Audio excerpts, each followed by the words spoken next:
Hey everybody, welcome back to Prince's Friend. Today, an impromptu live stream. I do this occasionally, mostly if it's raining outside and I can't record anything. So I thought, hey, it's kind of loud in here. You might not be able to hear it here. You can't really hear it in my office that much, but it's really bad where I normally record. But but yeah, so I wanted to talk about something today, which is a little bit different than what I would normally do. Normally, obviously, I jump on here and I talk about Prince, but today I really kind of wanted to talk about Lizzo. And welcome to Prince's Friend. If you haven't already been here, I'm Prince's Friend, and we explore music through Prince here. And one of those big things that we do on this channel is not only dive deep into Prince and what he does, what he represents, and all of that, his music, his lyrics, artwork, these things. But we also try to take a look at the other musicians and talented people that he chose to surround himself with, because I feel like you are a representative of whoever it is that you hang out with. That's kind of like what I think that's a saying. It's like you are like a culmination of like the five people that you hang out the most with. And not to say that that's a weird kind of thing. It might not be that, but I did want to just talk about Lizzo because this was a thing that happened with me, and you'll see that like in the thumbnail and in the title description and everything. I was exposed to Lizzo. Obviously, we all know that Lizzo did work with Prince back on Plectrum Electrum. She was on Boy Trouble. She was one of the two rappers on there. I think there were two rappers. Basically, she was on there. And I always loved that song. I was like, I wonder who that rapper is. And I was like, cool, that rapper's great. And I didn't know that it was her. But I went so much of my life without ever having heard the name Lizzo or not really anything with Lizzo. But what I learned is that she did come to Minneapolis and she lived there for a few years. She ended up working with Prince. I saw a couple of interviews with her talking about her working with Prince. And, she's obviously lately really blown up, like in a major, major way. So everybody's like, well, Prince discovered Lizzo. Prince worked with Lizzo. And I'm like, did he though? Like, and it took me a bit. Like, I went back and I was like, oh, okay, she was on Boy Trouble. Cool. I like that rap. Cool. And then somebody said, well, you should watch this. And they sent me, I believe it was the BET Awards, where she was in the wedding dress and she was kind of doing an homage to Madonna's Like a Virgin that she did back in the day.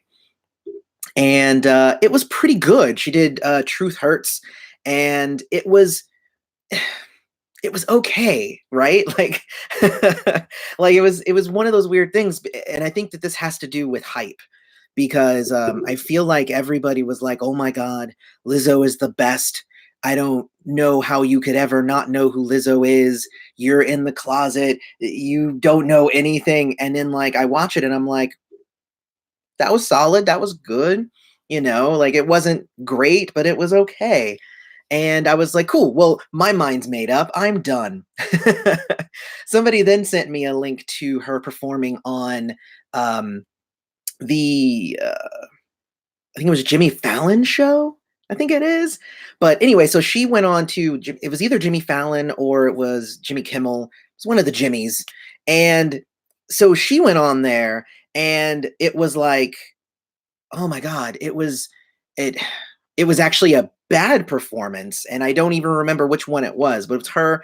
Looks like she's like wearing some gold or whatever, but like she seemed like she was off beat and she was a little bit out of breath and like all this stuff, and it was just like I was watching, I'm like, this is not very good. So one performance I saw was okay, and then the second one I saw was like not good. So I'm like, I don't understand why everybody is loving Lizzo. I don't get it.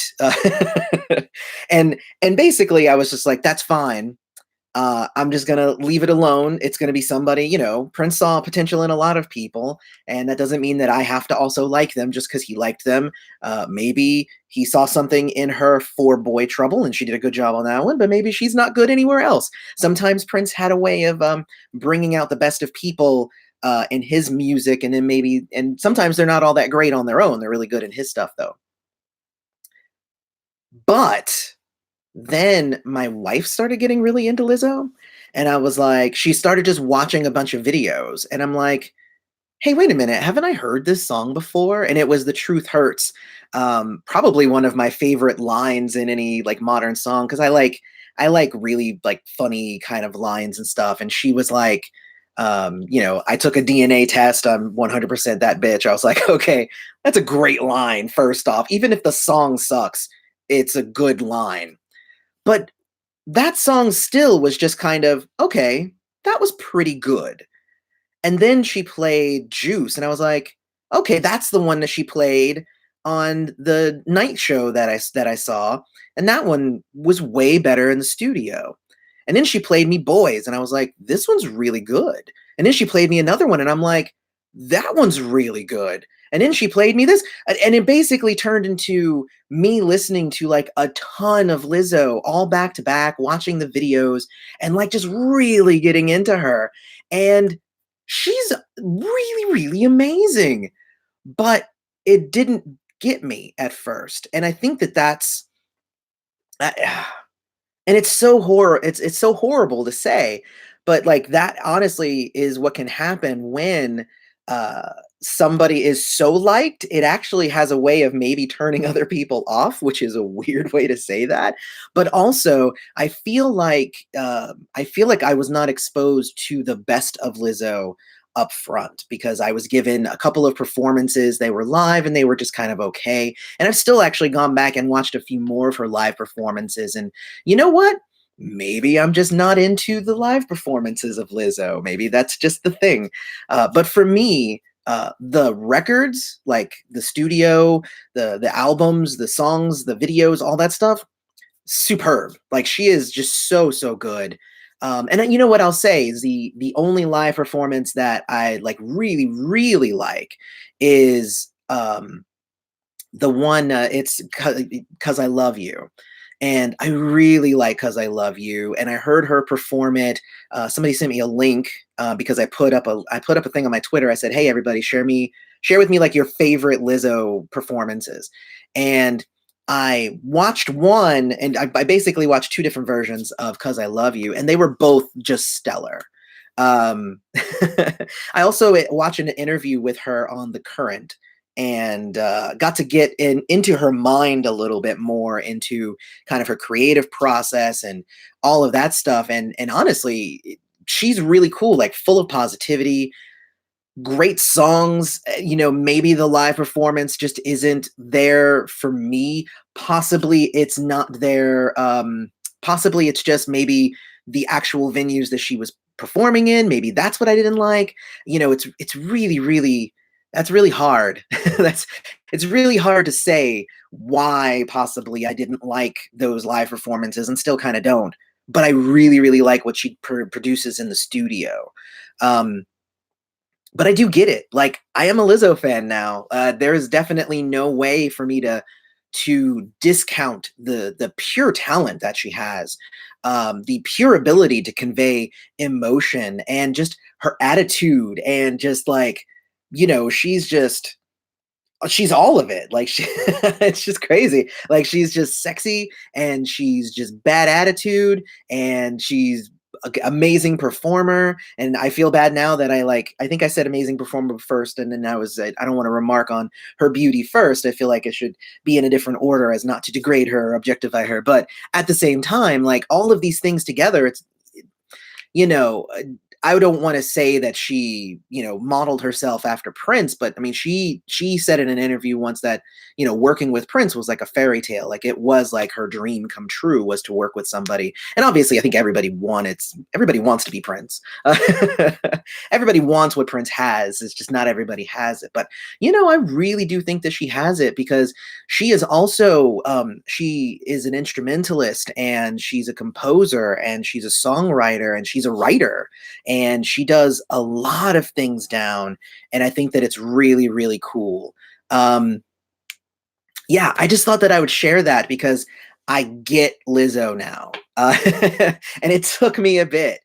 So if you don't get Lizzo, I have actually put a couple of links down in the description. So go watch. I put the one to her video for Juice and one to her performance of "Cause I Love You" at the Current.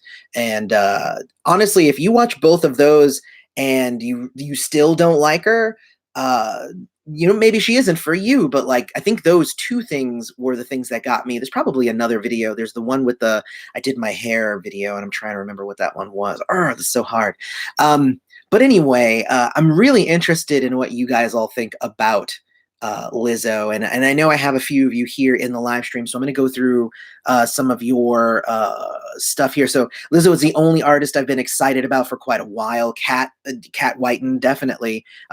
She's definitely got me excited too, and I wasn't expecting it. Like I'm pretty excited about her. Francine Ross says, I'm obsessed with her. Yeah. Let's see. Live share travel. Seriously, she's all kinds of awesome. So much positivity, fierceness, musical talent, great songs. She's incredible. Yes, but here's the thing is that is not kind of what you see when you like just jump into it.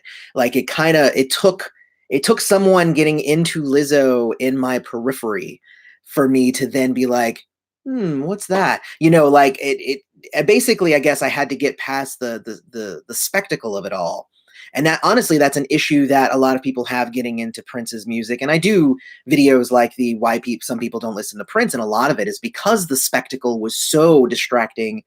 The music was always good, but he was such a spectacle that people were like, I don't like that he's too sexy or that he talks about this or that and it's just like, yeah, but like the music was great the whole time. And I feel like almost Lizzo might be suffering from that same thing, at least at least for me. I was like, this is interesting. I like the fact that she's twerking while playing the flute. That's pretty, that's pretty talented.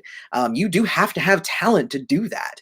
At the same time, it really took me kind of divorcing myself from any flashy visuals or anything and just hearing the music. And that's when I got into her. But obviously to sell records and stuff, you have to kind of be flashy and stuff like that. But there is that. It's a thing.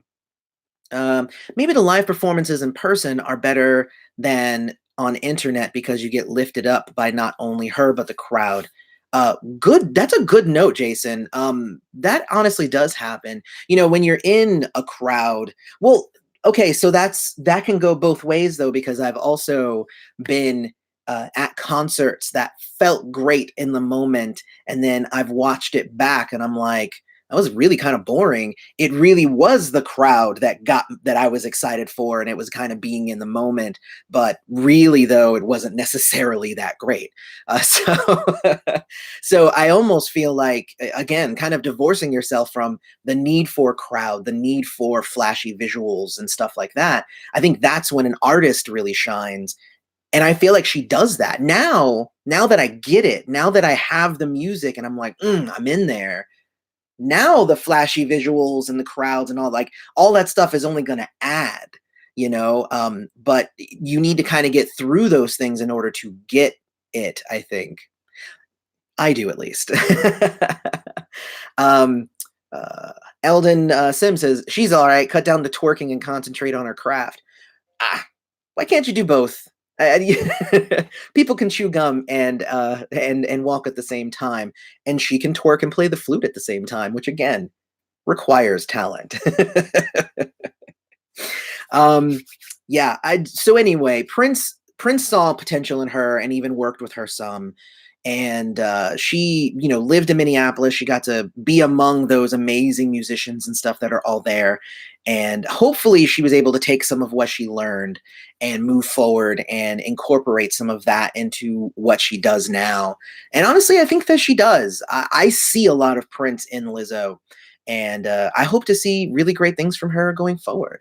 So with that, I'm going to let you guys go. This was really supposed to be, it wasn't like a whole long live stream. Really just kind of wanted to come on and be like, you know what, guys? I get Lizzo now. But it took me a bit. It's so weird. Anyway, don't forget to hit us up on social media. That's at Princess Friend YT. That's on Facebook, Instagram, and Twitter. Check out the Patreon at patreon.com/princessfriend, where you can help support the channel. And I mean, it's looking really cool. We're doing really, really well with the Patreon, and I have a lot of great things planned that I will talk about in the next live stream, which will be obviously at the end of the month. But I'm trying to get some stuff. If you follow my social media, you kind of already know a couple of things. But I've been busy. There's been some good stuff too. Also, I want to say big shout out to one of my patrons, Janine, who actually sent me this amazing photo book that she made. It's an interactive photo book with like nooks and crannies and outfolds and magnets and all this stuff. And there's notes in here, and it's, oh my gosh, like it blew me away when I got it. And I just wanted to say, like, thank you to you and thank you to everybody, because a few others of you have actually sent me presents, and I'm like, you really don't need to do it. I'm very appreciative when you do, because these things like really blow me away. But this is just such intricate work that like I almost don't want to put. It's a photo album, but I almost don't want to even put photos in here, because it's gonna like besmirch the creativity that that she had when she made it. But anyway, thank you to Janine for that, and again, thank you to everybody who sends me stuff. I mean, I feel like I'm here to give to you guys. It's weird for me to get stuff from you. So, but thank you. I appreciate that. But honestly, the Patreon is where I do give bonuses, bloopers, outtakes. And this month, I'm actually I'm sharing some more concert length videos. Actually, I found a collection of like 4 different like hour-long Prince performances in my collection. So I'm sharing those one a week. Every Monday, I'm sharing one. So if you want to check those out, go become a patron. It costs $2. Like, you can give more, but it's like $2. Go become a patron. Otherwise, may you live to see the dawn. I really appreciate everybody who comes and listens to me rant on the live stream, and I love the interaction that I get with you guys. And I wanted to try out this new, and it's not very different, but it's a new system that they have for YouTube and live streaming. But it's working out. So I will check you guys later. May you live to see the dawn. I love you all. And end. Bye, guys.